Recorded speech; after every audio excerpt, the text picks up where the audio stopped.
Welcome to Salcedo Paranormal, and tonight I'm going to be talking with a guest in a special Listener Experiences show. You can find all episodes of the show, along with links to social media and other ways to contact me, at the podcast page, and that's salcedoparanormal.podbean.com. That's SALSIDO paranormal.podbean.com. Always happy to hear from you all, whether you have comments or questions or topic suggestions or stories of paranormal experiences. Whether they're your own or from others that you trust, happy to either read them or, as I'm doing tonight, have you on the show to talk about them. There are a few different ways to listen to the show. Of course, there is the live streams when I have them on Discord, and then the podcast and YouTube feeds, wherever you listen to podcasts, as well as every night at 6 p.m. Pacific, 9 p.m. Eastern, on the Troubled Minds Radio Network, KUAP Digital Broadcasting. And that goes for an hour. You'll hear 2 episodes of the show. And that happens right before, of course, Troubled Minds Radio. So, and if you'd like to support the show, there are a few different ways to do that. Of course, sharing the show is always good. I also have some books that I've written, paranormal fiction and nonfiction. And then there's also a couple of different ways to donate directly to the podcast. And all support is never expected, but always appreciated. And so I think that covers all of that. And I am considering doing an extra show tomorrow. I will post about that when it happens, if it happens, and go from there. So I always enjoy doing these listener experiences shows, because that's really a big part of why I made the show. So tonight I want to welcome David onto the show. Hello, David. Can you hear me? I can. All right. Thought I heard an echo there, but I think we're good. Right. Yeah, hopefully everything's good, and we'll go from there. All right. It's good to be here. Yeah, thank you for offering and being here, and looking forward to hearing. I think I may have heard a little bit of your experiences before, here and there through just voice chats, and then of course Troubled Minds Radio, but looking forward to hearing more here on this show. Yeah, thank you. So you can go in whatever order you want to in terms of your experiences, whatever works for you.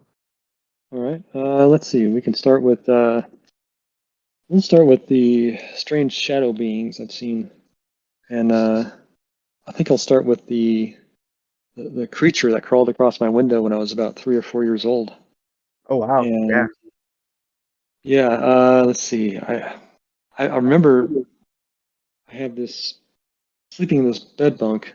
You know, I was the only boy in the family, so I had my own room. So I had a bunk bed, and I slept on the bottom bunk. And something had startled me and made me wake up, and I was in a fight or flight mode. I just sat up in bed and was ready to punch something. I didn't know what was there, and I had no idea what had caused me to wake up like that. And I looked around the room, couldn't see anything, and I noticed that the blinds were closed, and the street light was shining on the blinds, and lit up the room just a little bit, And I was like, well, I don't see anything. So about 5 minutes went by, and I was still a little startled. So I decided, okay, I'm gonna lay back down, and I usually face the wall when I sleep, so I don't like looking at the room. So I facing the wall, and I'm laying there, and I hear this little scratching noise on the wall, and I'm like, what is that? What's that noise? And at first I thought, oh, it's a mouse, because that's typical, because we live next to a field, and so I kind of like tried to ignore it, and it kept making noise, and it was like was a scratchy sound that was, I thought it was inside the wall, and it was moving down towards my feet, towards the window, towards the street. And I realized even at that age, I knew that there was 2x4s in a wall. And I was like, how can a mouse go through 2x4s? Right. So I listened to it go towards my feet, and I realized this was not in the wall. It had been outside the house. And we had a stucco house, so it's like a cement kind of texture on the outside of the house. And uh, it got to the corner of the room, and then turned the corner and was going towards the window. And there's nothing there for it to grab onto, the wall. So whatever it was sticking to the wall, to the outside wall. And I got really curious of it, and I went over and I put my head against the wall to just see if I could hear it better. And it stopped. And I figured, well, why did it stop? And so I pushed myself away from the wall, and I waited for a minute, and then it started again, and it moved towards the window. And the window is about probably 6 feet or more wide, and there's a ledge on the outside about an inch and a half underneath the window ledge, and that's all there is. There's nothing really there for anything to stand on. But this object made its way towards the window, and it was scratching the whole time, and it eventually it got to the ledge, and it was like this. It looked like about the size of a basketball, and it looked like a sea urchin. It was a ball that had spikes moving in and out of it, and they're about spikes were probably about an inch or two thick at the base, and went all the way to a point. So each one of these spikes would stick out in front of it, and it would reach into whatever it was touching. It could pull itself forward, it would roll itself forward using the spikes to move itself forward. It was very eerie looking. At that age, I didn't know what I was looking at. Right. And it was the shadow was obviously showed up because of the streetlight, and I got out of bed, and I was at that time I was about 3 feet high or so. I was pretty tiny, and I was about I was looking at it face to face practically, and I was going to pull the blinds up, and I grabbed the rope, the pull up, and I never got the muster to do it. I got more scared because I just had no idea what this thing was, and it kept going past the window. It took itself a while to do because it's using these spikes to move itself. It was just crawling at a slow pace, but as it was doing that, it was scratching the window like it was using those spikes to move itself, but it was also able to hold on to the glass, I guess. Wow. So it sounded like razor blades, scratching on it, and it's funny. I mentioned this to one of my friends, and he said, it sounds like an alien probe." Like some kind of. It sounds like something like that would like NASA would make in the future as a type of a rover type of thing, because Right. it would be able to crawl and go anywhere it wanted to. It just wouldn't be very fast, just like the rovers on Mars. They're not very fast. They Right. get where they need to go. But so I thought that was interesting, and so it made its way to the edge, and then it made past the edge, and the scratching and everything just stopped. Maybe it dropped to the ground. I don't know. I was on the second floor. It's a two-story building. Yeah. And I slowly pulled up the blinds and looked out the window, and there's nothing there. So I decided I'm going to go outside and look for it, which was really stupid. But but I was gonna tell my parents before I went down, but it was 3 o'clock in the morning, so I was like, nah, I don't want to wake him up. He got angry with me, so I go down and I unlock the door. I slowly open the door and I went outside the front yard, and there was nothing. And you know how it is sometimes at 3 o'clock in the morning. There's no wind. There's no, there's no crickets. Everything's just super silent, and it was just eerie. And I walked out to the street and looked around, and there was nothing anywhere, no sound. It was just, how that. I don't know. I don't know if everybody experiences this or not, but at that time in the morning, it's like there's a calm that just goes Yeah, over everything, and yeah, and definitely it, from 3 to 4 around there. yeah, and it just creeped me out so bad. I ran back inside, and I didn't tell anyone about that for a long time. Um, but yeah, it was weird because I later I had like these memories of it where oddly enough it came back to me. I don't know if it's just my imagination, but this thing was in my room and it was doing something to my head, and I don't know what it was doing. Uh, almost like a surgical kind of thing. It's strange. Mm. And but well, I have no real uh, true memory of that. It was almost like it came to me later, and kind of strange.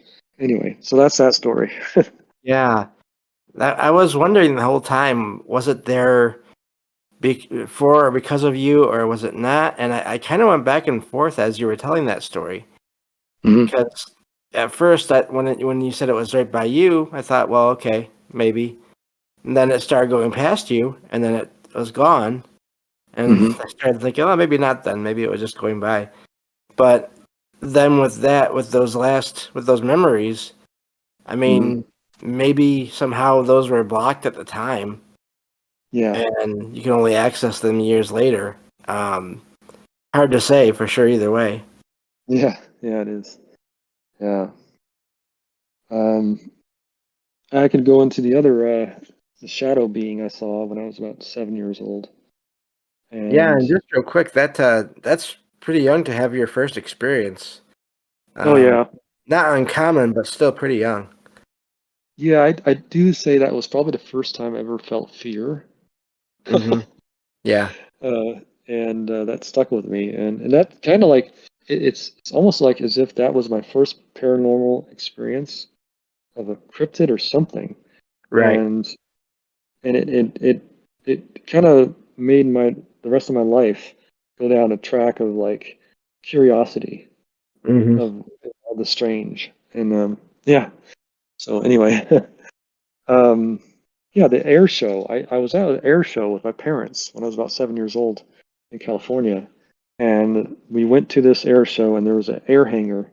This place must have been in 1950s, probably 40s, Hmm. kind of old. And we were inside this air hangar, and there was like these hot air balloon rides inside the air hangar. Pretty big hangar, um, tall, and uh, and I needed to use the restroom. So my mother said, "Okay, go ahead." So I go to the restroom and I open the door, and the first thing I see is this man at a fountain sink, washing his hands. He looks like a lumberjack. He's got a beard. He's got a flannel shirt, jeans. Just a real burly, tough guy. And he's washing his hands. And I'm looking at him, but across from him on the wall, directly in front of him, is a shadow being that looks, it's a humanoid type of shape. It's not perfectly, like, say, like casting a shadow from a person. It Right. looks like someone took an outline of a person. So say you lay yourself on some paper on the floor, and someone does an outline of your body and around your fingers and everything. It's bubbly looking, Right. and there's no sharp edges, and the head is real bulbish, like kind of like an alien head, real looked like a light bulb, quite Mhm. literally like a light bulb. And it's standing, it's like on the wall, and it's super black. I mean, pitch black. and it's waving at this man washing his hands.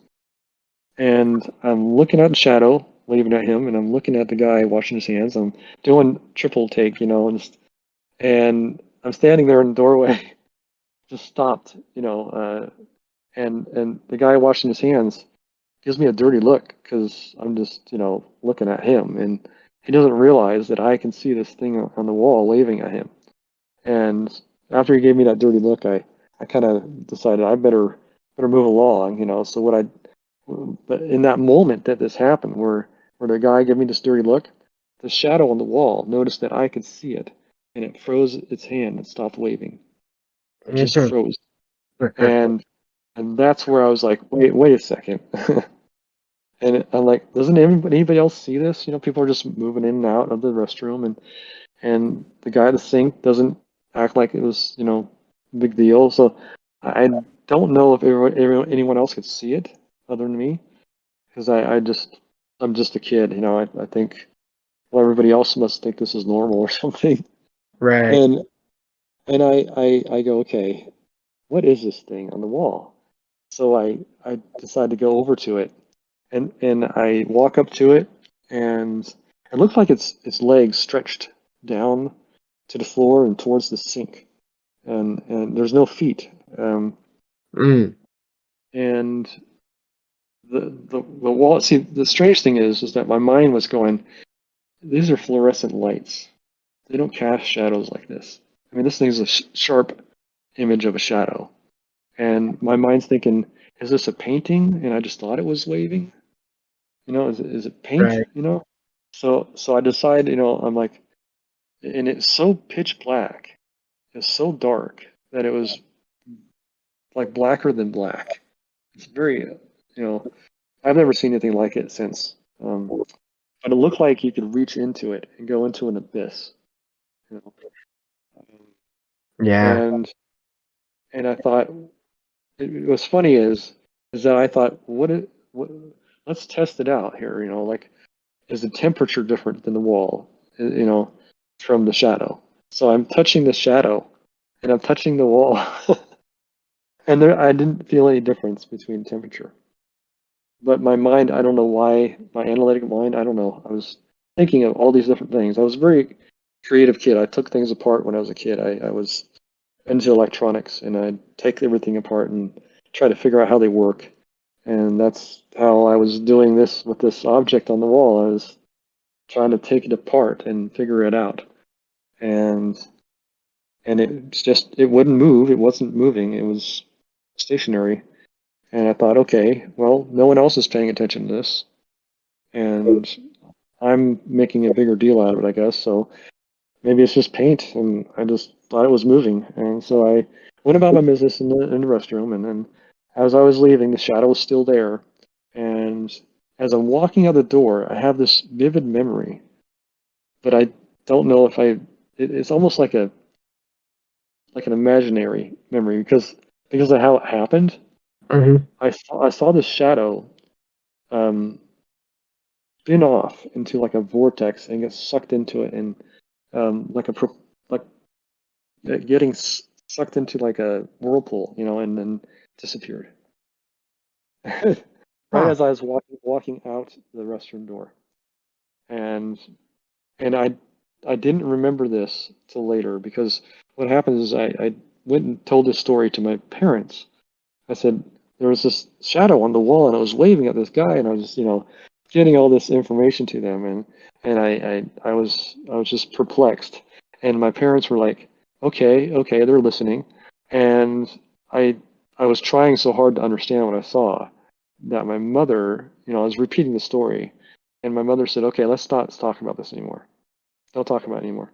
And Yeah. I'm like, okay. And I had this idea. I was like, I got to go back there and see if it's still on the wall. And so I told my mother, I got to go to the bathroom again. So I went to the restroom again. She's like, oh, you just went. I said, yeah, I know. So I'll go back and open the door, look at the wall, and the shadow's gone. And then I realized it's not paint. But yeah, the swirling vortex, when it gets sucked up into this vortex, it's almost like it was from another dimension or something. like it was passing in and into and getting pulled back into another place. It's odd because I didn't remember that till later on. It's like maybe I blocked that memory out, but I do recall it now, years later, when I was older. But yeah, it was just a spooky thing. We don't really know what these things are, but many people have seen them. Yeah, and the other detail that sticks out to me is the way it seemed to be almost connected to the sink. And we hear about how paranormal seems to be, or at least it can be in a lot of cases, two of the most common places where things happen are kitchens and bathrooms. Is that something to do with water, you think? I think so. I think it's water. I think electricity can also have a part in it. I wonder if maybe, especially in like a public restroom, maybe there's more lights in there than there would be in a regular house. I mean, there's also more water, more pipes and everything too. So that's an idea. I wonder if there's more activity in those kind of places. I mean, even if it's not noticed because of all the extra. It's not like just a single house with a small bathroom and or a small kitchen. Yeah, this was an air hanger, and the bathroom. I mean, the fountain sink. There's several sinks on the wall, and then there's one big fountain sink, and it had a cylindrical shape pipe going around it that just sprayed water all around the whole thing. Wow. So that makes sense, and there's a lot of lights in there too. There's different types of lights. There was fluorescent and then regular bulbs. So it was closer to the fluorescent one. The regular bulbs are on the other side of the room. But that's interesting, yeah. Yeah. Yeah. Let's see. What else I have for you?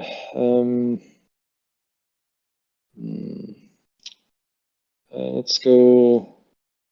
I guess I could go into maybe a little darker material here. So I got kind of a gift of knowing things about people, and it's not something that happens by my free will. Like I can't make it happen. It just happens by itself. And I'll share a couple of instances. I've had several, but these two were pretty shocking. So let's see. I can start with the one that happened later on, recently, actually.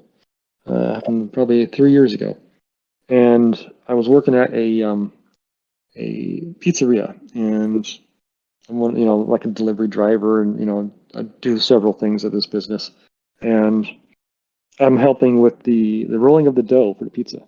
And they just hired this new guy, and he's from Italy, and I can't remember his name, but that's okay. Yeah. You don't need to put any names out there. But he's telling the rest of us how to roll this dough, and he's got a particular way of doing it.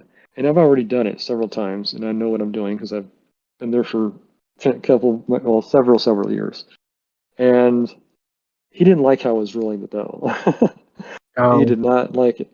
And so he kept explaining, this is how you do it. This is how you do it. I said, okay. So I'm following exactly how he's doing it, and it's not making him happy. It's not, whatever it is, I'm doing it wrong.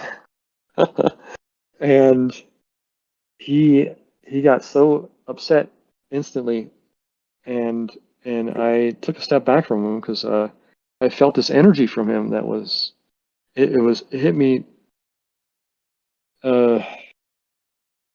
It's not just a thought that comes to you, but it's like you just know something. It's hard to describe. It's hard to describe it because it's basically like as if you just read a book and you know what the book is about. Right. And that's what it feels like. Like it's just this knowing, and I instantly knew that he had killed someone. And I stepped back and I said, okay, I'll let you guys to it. I'll just go over here and do this other thing. And he was satisfied with that, but he was still angry. And I told one of my employees there, I said, I said to him, be careful of this guy because I'm pretty sure he had killed someone, so you need to just make sure you don't upset him and be calm with him. And he looked at me and said, oh, okay. And I think like later that day, this guy that was angry with me comes to me and he says, do you believe in God? Do you believe in Jesus? And I said, yeah. Do you believe in forgiveness? I said, yeah. And so what had happened was this employee told him that I had said this about him. And he starts confessing to me that he had killed his cousin in Italy. And what happened was, it was like early in the morning, and his cousin was drunk, and he was at his door, knocking on his door, and he kept bugging him, and he told him, he said, I'm going to kill you if you keep doing this. And then, well, he kept doing it, and he killed him. And he's been running from the law ever since. And so he confessed that he did this. And and I didn't know how to take that, but I said, okay, I understand. And after that, he was calm and cool and collected, and never had a problem with him again. And he ended up finding another job within a week or two, and he was gone. Well, that's okay then. That's good in a way. Yeah. So that was pretty it was one of those experiences you have to look back and go, man, it's pretty hard to understand sometimes. Yeah. But it's interesting that there's these cases where I've known things about people and they've come to me and they confess things and it's an odd thing because people usually don't want to do that. But when they know you know something about them, that's when they're like, oh, it's like a relief to them or something. It's like it helps them um, feel forgiven, and it's like they got to get it off their chest. Right. And it's I don't know why I've been given that, but it's happened, a few times like that. But there was also another occasion where this happened, and there's a woman at a grocery store that worked at the cashier, and she was doing cashier work there, and she was just a bubbly personality, real friendly, and I really liked going to her checkout because just her personality just rubbed off on me. It was great. And one day I was in her line and someone was in front of me and she's checking their stuff out and she's talking to one of the coworkers of hers and the coworker was talking to her and she mentioned to the coworker, she says, hey, my boyfriend, he's got a motorcycle and he's teaching me how to ride. We're gonna go out this weekend. And instantly I had this knowing that she was gonna die because of that motorcycle. And it was such a penetrating knowing that I didn't, you get a feeling like that. You go, how could I think this is awful? That's, but I knew it wasn't really me because this information comes from somewhere else. And Right. it's not my mind telling me this. It's sometimes it's like a voice that comes to me about it. Yeah. And so I keep it to myself because it's like, how am I going to explain this? Yeah. But looking back, I wish I would have just at least gave her a heads up that those those motorcycles are really dangerous. Right. Some people just don't take to them well, and some people get on them and they're just natural. Others, and I could have just ran that by her and said, yeah, if it doesn't feel right, just don't do it. And what happened was she ended up dying about, I'm not sure how much later it was. It might have been 3 weeks or 3 months. I can't remember, but it was very quick. It wasn't very much longer. And she had there was a bridge that had a warbly, like the road was warped in front of this bridge, and you can't see it until once you hit it, you don't even realize you're hitting it, and it just drops you because there's like a dip, and and if you're on a motorcycle, it'll throw you off the motorcycle, and that's exactly what happened to her. And she must have been going maybe 65 or plus, and yeah, it's very sad. Yeah. So yeah, and how I found out was what my friend one day said, let's see if we know anyone in the obituaries. And I'm like, that's silly. He's like, well, yeah, let's do it. So he's reading through and I go, oh, I know that lady. And that's how I found out she had died. Yeah, it's pretty sad. Um, she must have been maybe in her 40s. Wasn't too old, middle age. Yeah. I've heard similar stories on different shows before, so you're not alone. Not that that's really helps any, but Yeah. you know, it's Yeah. yeah. I don't blame you for any of what you felt or what you did or didn't. I mean, how do you tell someone or try to tell someone? Yeah. That's not. Yeah. Who knows how they're going to react? What I hmm mean, if it'll change anything at all, or if it could make things worse. Exactly. Yeah. It Yeah. just, yeah. Yeah. And I don't know why some people are able to pick up on things like that. And it's like, well, what do you do? But I've gathered myself to think that it's best to say something, where before I wouldn't, but now I think it's best to say something. And just because it gives them the opportunity to think, and yeah, you might actually make it worse because power suggestion, but Yeah. yeah, so you never know, but I think it's best to say something than to not do anything at all. Mm-hmm.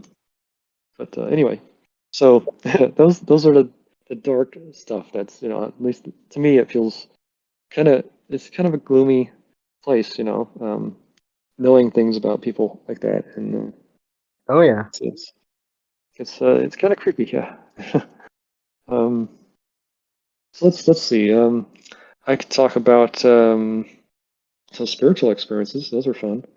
That'd be good. Um, yeah. Let's see.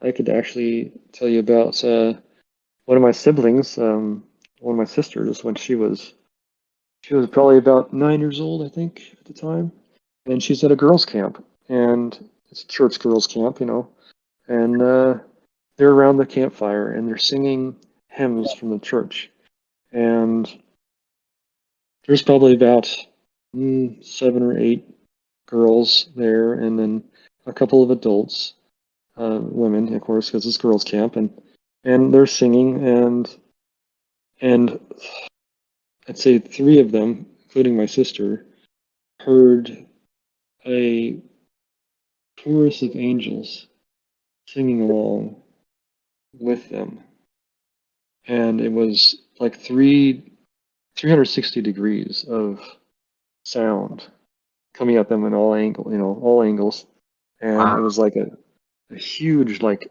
chorus of uh, women and men singing along with them, and the 3 that heard it were so moved by it they went to tears, and when it was and some of them said, "Do you hear that?" And they started talking to the other ones, and mentioning it to them. And some of them didn't. Some of them did hear it. The adults didn't hear it. So it was it, the explanations. They try to explain it in a way, saying, "Oh, it's the boys' camp next door that put speakers in the trees," and just different explanations like that. It didn't make any sense. Um, but that's that's that's really it does ring true to the spiritual things people have talked about. Uh, say when you pass on, you go to this other place, and it just it really makes you go, wow, there must be something there. If three people in that group heard it together and the same thing, that means there's something more going on than just one person. If one person only heard it, you see. So Right. you have more witnesses to it, which makes it more valid, validates it. And Yeah. And that's not the first time I've heard of that kind of experience. I've heard, again, everyone, just in case anyone doesn't know, I've listened to podcasts now for, a good 5 or more years. Just any paranormal things I could find. And I've heard some stories about similar situations. mm, I forget what podcast and who they were talking about, but there was it was a concert. It was mm, it was like a how there's like the whole the Christian music scene, the radio and modern style songs, but that are devoted to that. And I heard of this one concert where the people that were singing and the people that were doing like managing all the sound, they started hearing just exactly what you described. Just really? extra people. And it wasn't the audience. It wasn't coming from the audience. Huh. And they couldn't figure out where it was coming from. I mean, even the sound person who was managing everything, Mm, could not figure out where it was coming from. So that to me, I mean, if it was just one or two people there that were maybe like on the stage, well, and if the sound person wasn't involved and didn't say that they heard it too, maybe you could say, well, the sound person was somehow faking it. They mm, were trying to drum up support or whatever, this or that. mm. But and so yeah, I've heard of similar things. That's Um, interesting. yeah, but also having that out in the woods, I mean, chances of any kind of contamination there Yeah. pretty slim. Yeah, yeah. I do recall hearing. See, I grew up as a Mormon in the Mormon Church, and I do recall the president of the church. I think it was Joseph Smith, who the founder of it. I remember him saying that the spirit world is not, heaven. It's not up there or out there. It's here. It's literally here with us. So it's like there's this other dimension we can't see, and it's here, which explains a lot when there's angels and there's visitations and different things like that. They're not coming from far away. They're actually right next door. You know, so it's Yeah, interesting. it is.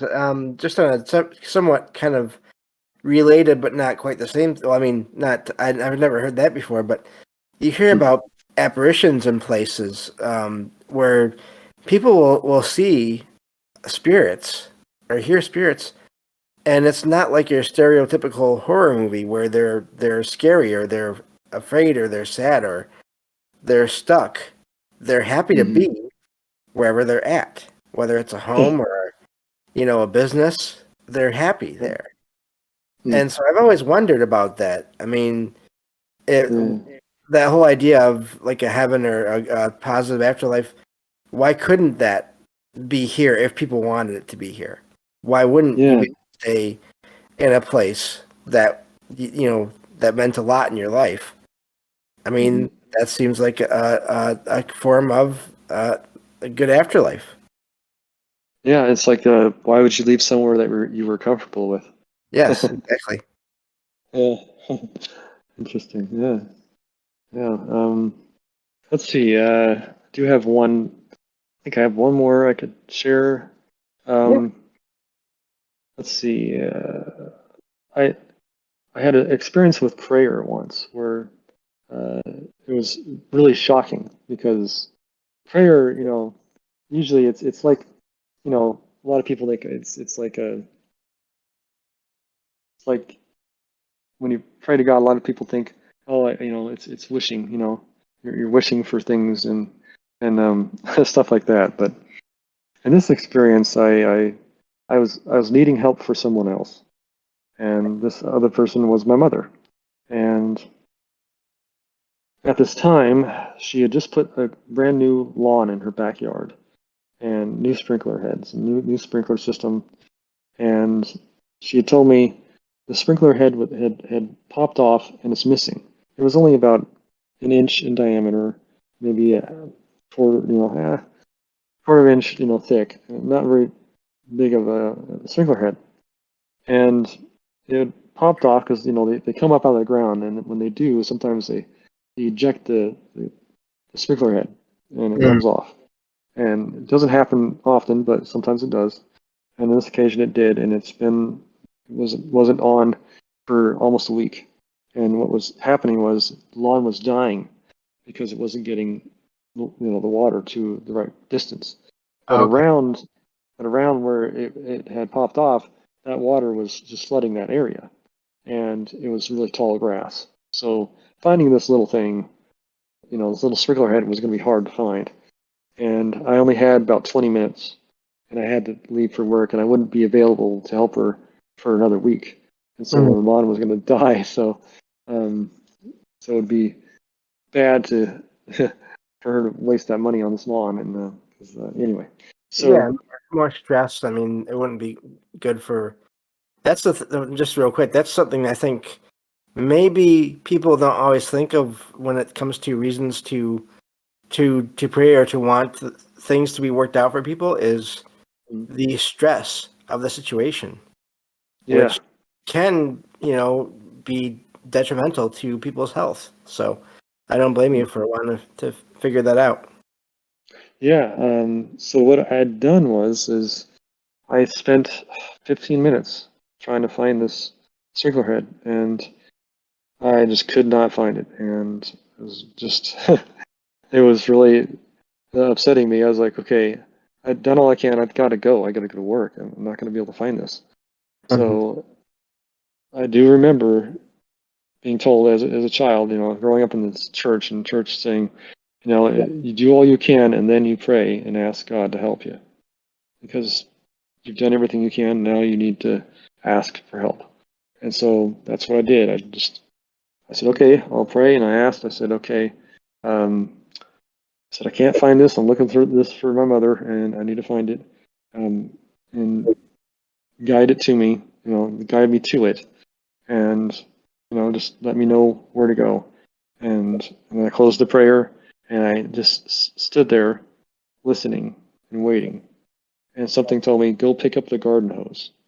And I laughed. I said, I already did that. I was arguing with with the answer. I was arguing. I was like, no, I did this already. I did it. And I said, okay, don't argue with it. Just go do what it tells you to do. So I walk over to the garden hose, and I reach down to pick it up, and my index finger touches the missing sprinkler head. It still gives me chills thinking about it, because I jumped back because I knew exactly what it was.